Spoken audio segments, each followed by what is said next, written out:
प्रिय मित्रों, जय श्री कृष्ण। ज्योतिष मित्र पर मैं आचार्य डॉक्टर विष्णु कुमार मिश्रा आपका बहुत बहुत स्वागत करता हूं।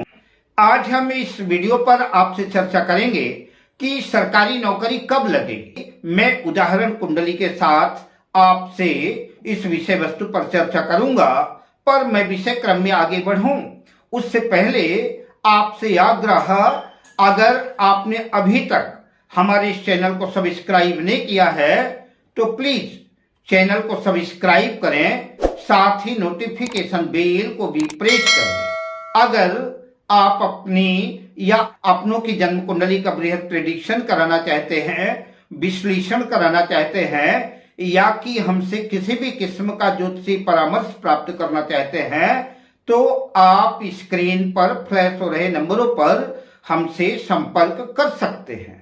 तो आइए हम आपसे चर्चा करेंगे, नौकरी सरकारी हो या प्राइवेट, नौकरी कब लगेगी।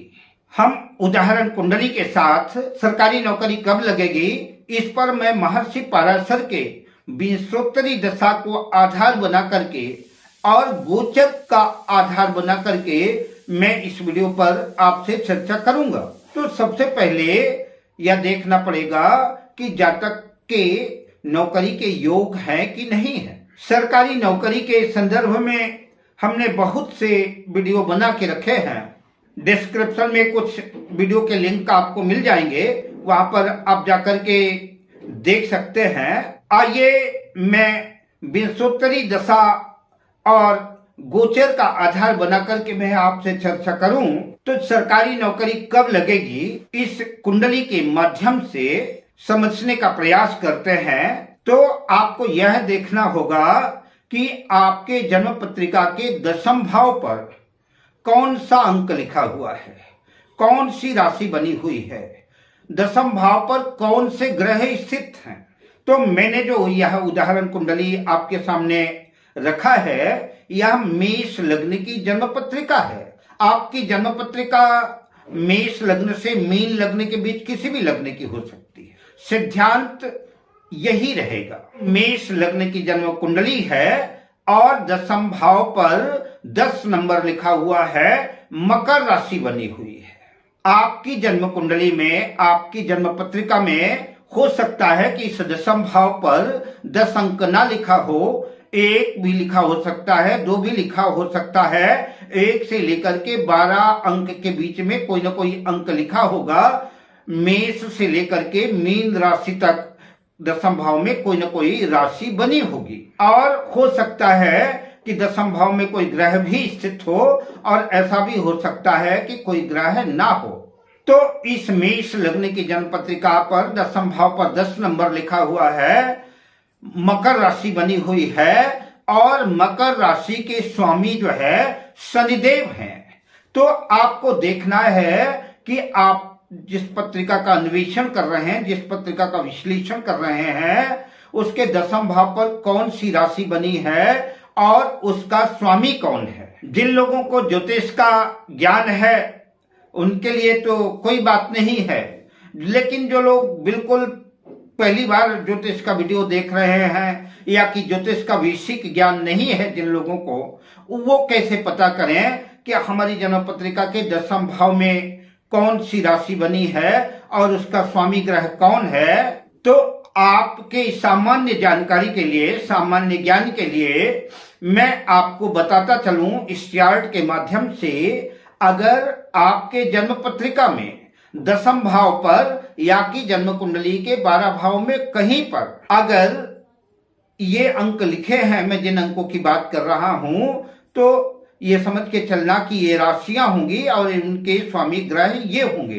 तो अगर आपकी जन्म पत्रिका के दशम भाव पर या किसी भाव पर 1 नंबर लिखा है, यानी मेष राशि बनी है, 8 नंबर लिखा है यानी वृश्चिक राशि बनी है। 1 नंबर और 8 नंबर मेष राशि और वृश्चिक राशि के जो स्वामी हैं वो मंगल हैं। अगर आपके जन्म पत्रिका के किसी भाव पर, दशम भाव पर 2 नंबर लिखा है या कि 7 नंबर लिखा है, 2 नंबर का मतलब वृषभ राशि और 7 नंबर का मतलब कि तुला राशि।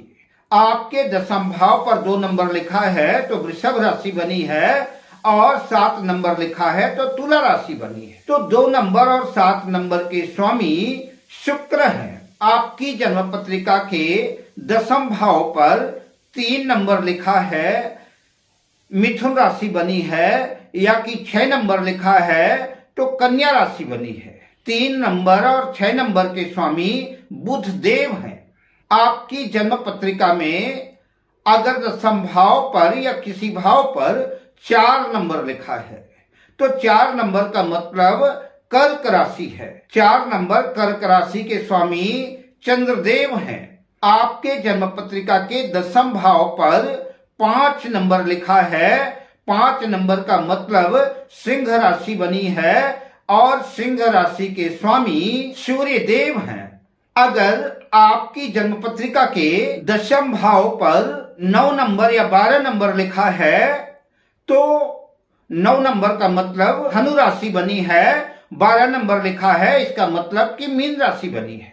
तो 9 नंबर धनु राशि, 12 नंबर मीन राशि के स्वामी ग्रह देवगुरु बृहस्पति हैं। अगर आपकी जन्म पत्रिका के दशम भाव पर 10 नंबर लिखा है, इसका मतलब है कि मकर राशि बनी है। 11 नंबर लिखा है तो इसका मतलब है कि दशम भाव पर कुंभ राशि बनी है। 10 नंबर और 11 नंबर के स्वामी शनिदेव हैं। तो आप इस चार्ट को देख करके लग्न में, जन्म पत्रिका के दशम भाव में या कि जन्म कुंडली के किसी भी भाव में अगर ये अंक लिखे हुए हैं, मैंने जो आपको बताए हैं, इस चार्ट को देख करके आप आसानी से समझ सकते हैं कि आपके किस भाव में कौन सी राशि बनी है, कौन सा अंक लिखा है, कौन सी राशि बनी है और उस राशि के स्वामी ग्रह कौन है, आप आसानी से सहजता से समझ सकेंगे। तो आइए नौकरी कब लगेगी इसके निर्धारण के लिए विषय क्रम में प्रवेश करते हैं। हम इन्हें चार्ट के माध्यम से आपको राशि और ग्रहों के स्वामियों का परिचय दे दिया है। अब नौकरी कब लगेगी, समय निर्धारण की चर्चा करते हैं।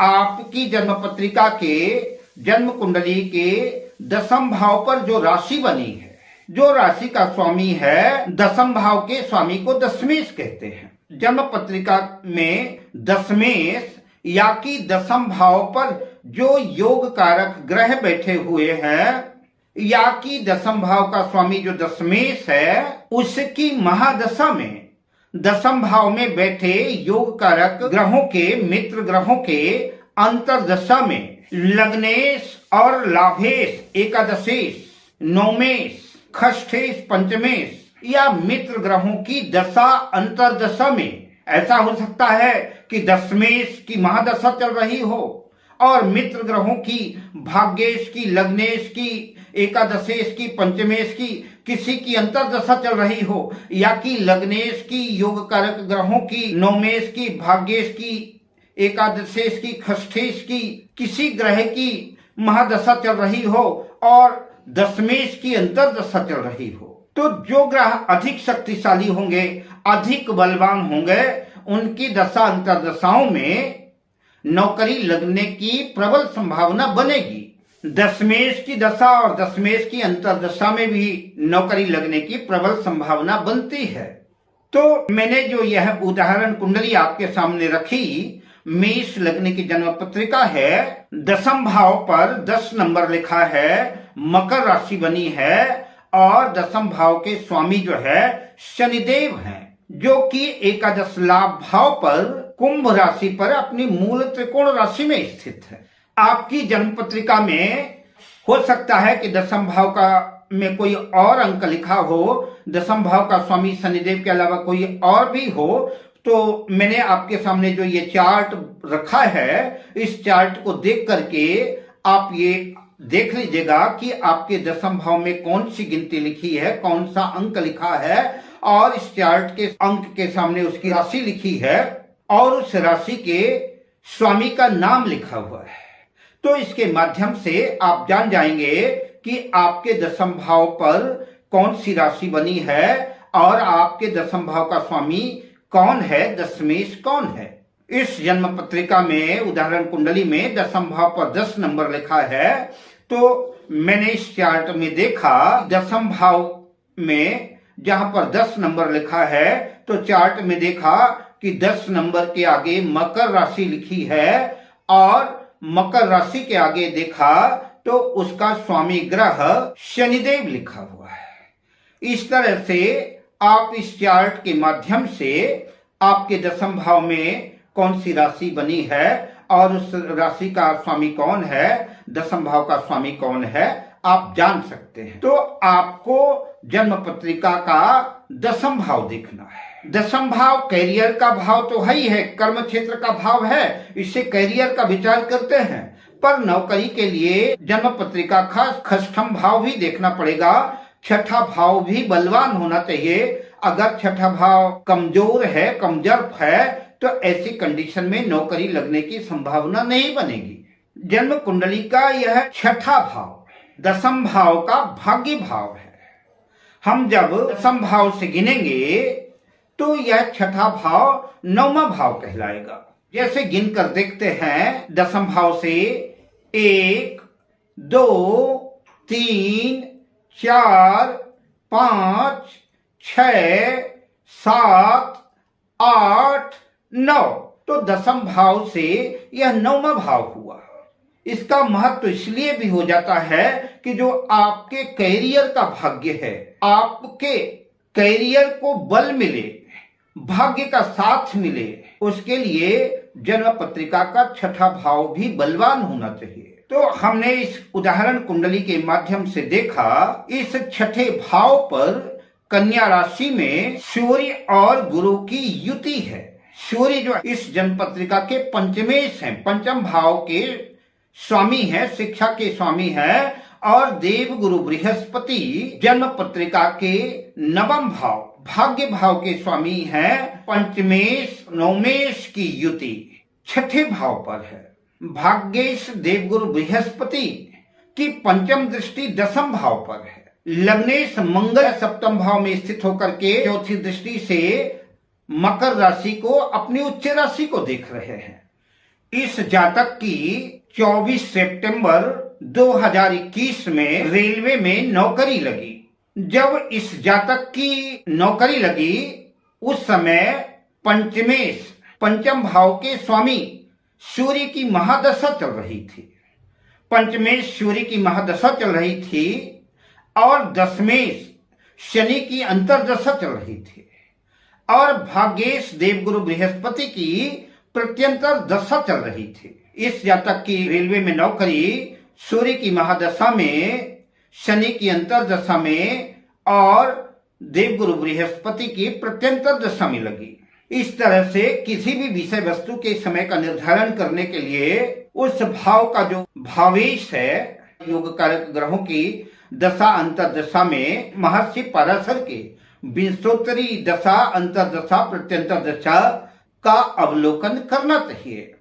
नौकरी कब लगेगी, इस उदाहरण कुंडली के माध्यम से समझ चुके होंगे। नौकरी कब लगेगी, इसका निर्धारण कैसे किया जाता है, विंशोत्तरी दशा को आधार बना करके मैंने आपसे चर्चा की। अब मैं गोचर के आधार पर इसी उदाहरण कुंडली से चर्चा गोचर की करूंगा। तो आप दशा, अंतरदशा, प्रत्यंतर दशा तो देखेंगे ही, साथ में नौकरी कब लगेगी तो उस समय का गोचर भी आपको देखना पड़ेगा। किसी विषय वस्तु के समय के निर्धारण में गोचर की भी महत्वपूर्ण भूमिका है। गोचर का मतलब कि अभी का, इसी समय का। एक तो हमारी लग्न कुंडली हुई जो हमारे जन्म के समय की कुंडली है। हम जिस वक्त देख रहे हैं उस वक्त का गोचर देखेंगे। उस समय आकाश में ग्रहों की स्थिति कैसी थी, उस समय आकाश में कौन सा ग्रह किस राशि में किस भाव में था। हम जिस कुंडली का अवलोकन कर रहे हैं उसी लग्न को आधार बना करके, चंद्र कुंडली या लग्न कुंडली को आधार बना करके हम वर्तमान समय के ग्रहों को स्थापित कर देंगे। उसके अनुसार हम निर्धारण करेंगे कि नौकरी कब लगेगी। तो गोचर कुंडली में हम सिर्फ उन ग्रहों की चर्चा करेंगे जो ग्रह लंबे समय तक एक राशि में रहते हैं। जैसे कि देवगुरु बृहस्पति लगभग 1 वर्ष तक एक राशि में रहते हैं, 13 महीने एक राशि में रहते हैं। और दूसरे लंबी अवधि में रहने वाले ग्रह जो है वो शनिदेव हैं। शनिदेव एक राशि को पार करने में 2.5 वर्ष लगा देते हैं, यानी शनिदेव एक राशि में 2.5 वर्ष तक रहते हैं। तो आइए मैं गोचर कुंडली में देवगुरु बृहस्पति और शनि को आधार बना करके यहां आपसे चर्चा करता हूं कि गोचर के आधार पर हम कैसे निर्धारण करें कि कब नौकरी लगेगी। लेकिन गोचर या दशा अंतरदशा देखते वक्त यह जरूर ध्यान में रखना चाहिए कि हम जब देख रहे हैं उस वक्त जो है जातक की उम्र नौकरी के योग्य हो। तो सबसे पहले जिस सूत्र की हम चर्चा करते हैं, आपकी जन्म पत्रिका में या कि आप जिस जन्म पत्रिका का अन्वेषण कर रहे हैं, विश्लेषण कर रहे हैं, उसमें सूर्य या कि चंद्र जिस राशि में केंद्र त्रिकोण में जहां भी स्थित हो, क्योंकि सूर्य और चंद्र सरकार का प्रतिनिधित्व करते हैं। सूर्य और चंद्रमा के योग के बिना सरकारी नौकरी लगना मुश्किल है, इसलिए सूर्य और चंद्र की महत्वपूर्ण भूमिका है। तो सूर्य और चंद्र जिस राशि में स्थित हैं, तो गोचर करते हुए देवगुरु बृहस्पति जब सूर्य या चंद्र के ऊपर से संचरण कर रहे हों, देवगुरु बृहस्पति का भी गोचर जो है उसी राशि में हो जिसमें सूर्य और चंद्र स्थित हों, तो उस समय जातक की नौकरी लगने की संभावना बनेगी। या कि देवगुरु बृहस्पति कुंडली में स्वयं जहां पर जिस भाव में जिस राशि में स्थित हो, तो देवगुरु गोचर करते हुए, संचरण करते हुए, विचरण करते हुए जब उसी भाव पर आ जाए तो उस वक्त भी जो है नौकरी लगने की संभावना बनती है। और प्रबल संभावना तब बनती है कि गुरु उस भाव में जितने अंश के हों उतने ही अंश के गोचर में भी जब आ जाएंगे तो नौकरी लगने की संभावना बनेगी। यह नौकरी लगने का सर्वोत्तम समय है। गुरु के एक और गोचर को समझते चलिए। नौकरी का विचार करते हुए जातक के कुंडली के योग कारक ग्रहों की दशा अंतरदशा भी चल रही हो और देवगुरु बृहस्पति गोचर करते हुए, विचरण करते हुए जन्म पत्रिका के 10वें भाव में जो राशि बनी हुई है, उस राशि में अगर देवगुरु बृहस्पति गोचर करते हुए आ जाते हैं तो वह समय भी जातक के नौकरी लगने के लिए सर्वोत्तम समय माना जाएगा। मैंने यह जो आपके सामने उदाहरण कुंडली रखी, इस जातक की 24 सितंबर 2021 को रेलवे में नौकरी लगी। इस जातक का जन्म 2 अक्टूबर 1993 को रात्रि 8 बजे मध्य प्रदेश के सीधी जिले में हुआ, जो कि मेष लग्न की लग्न कुंडली है और यह दूसरी कुंडली गोचर कुंडली है। जब इस जातक की रेलवे में नौकरी लगी, इस कुंडली में आप देख रहे हैं कि भाग्येश गुरु मेष लग्न की पत्रिका में 9वें भाव पर धनु राशि आती है, तो मेष लग्न की जन्म पत्रिका में गुरु भाग्येश होते हैं। यह संयोग की बात है कि इस पत्रिका में गुरु भाग्येश भी हैं। बहरहाल मैं बात गुरु की कर रहा हूं। गुरु किसी भी भाव के स्वामी हो, गोचर करते वक्त जब पत्रिका की 10वें भाव पर जो राशि बनी है, उस राशि में जब गोचर करते हुए आ जाए तो जातक के नौकरी लगने की संभावना बनेगी। इस जन्म पत्रिका में 24 सितंबर 2021 की गोचर कुंडली में इस समय देवगुरु बृहस्पति मेष लग्न की इस पत्रिका के 10वें भाव पर गोचर कर रहे हैं। और संयोग की एक और बात हुई, शनि भी उस समय गोचर करते हुए 10वें भाव में ही स्थित है, क्योंकि 10वें भाव पर मकर राशि पर देवगुरु बृहस्पति नीच के हो जाते हैं और संयोग से शनि का भी गोचर जो 10वें भाव पर है, तो अत्यंत सुंदर नीच राजभंग योग भी बना। नीच राजभंग योग न भी बनता तब भी गुरु का गोचर है तो नौकरी जातक की इस अवधि में लगती, लेकिन नीच राजभंग योग बन गया तो उत्कृष्ट योग हो गया। दूसरा सूत्र, जन्म पत्रिका के दसम भाव का स्वामी दशमेश गोचर करता हुआ जब जन्म पत्रिका के दसम भाव में ही आ जाए तब भी नौकरी लगने की संभावना बनती है। आप इस जन्म पत्रिका में गोचर कुंडली में देख रहे हैं कि शनिदेव भी गोचर करते हुए मकर राशि में ही स्थित हैं, दसम भाव में ही स्थित है। अब अगले सूत्र की चर्चा करते हैं।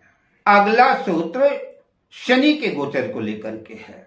शनि गोचर करता हुआ अपने मित्र ग्रह से नव पंचम का जब योग बनाए, शनि के मित्र कौन है?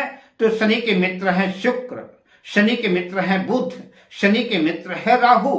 तो शनि गोचर करता हुआ जब शुक्र से, बुध से या राहु से नव पंचम योग बनाए, उस कालखंड में भी नौकरी के योग बनेंगे, उस वक्त भी नौकरी लग सकती है। इस गोचर कुंडली में आप देख रहे हैं कि शनि का गोचर वर्तमान समय में दसम भाव में मकर राशि में है और राहु का गोचर वृषभ राशि में जन्म पत्रिका के द्वितीय भाव में है। शनि जहां पर गोचर करता हुआ स्थित है वहां से गिने अगर तो शनि से राहु तक गिनते हैं तो 1, 2, 3, 4, 5 दसम भाव से या दूसरा भाव पंचम भाव हुआ। शनि से राहु पंचम भाव में स्थित है। अब राहु से गिनेंगे 1, 2, 3, 4, 5, 6, 7, 8, 9 यह नौवां भाव, द्वितीय भाव से दसम भाव नौवां भाव आएगा। तो राहु से शनि नौवें भाव में है, तो इस तरह से नव पंचम योग बना। शनि गोचर करता हुआ जब अपने मित्र ग्रहों से, शुक्र से, बुध से या राहु से नव पंचम योग बनाए, वह भी नौकरी मिलने का सर्वोत्तम समय होता है। अब मैं आपसे लेता हूं विदा शुभ कामनाओं के साथ। जय श्री कृष्ण।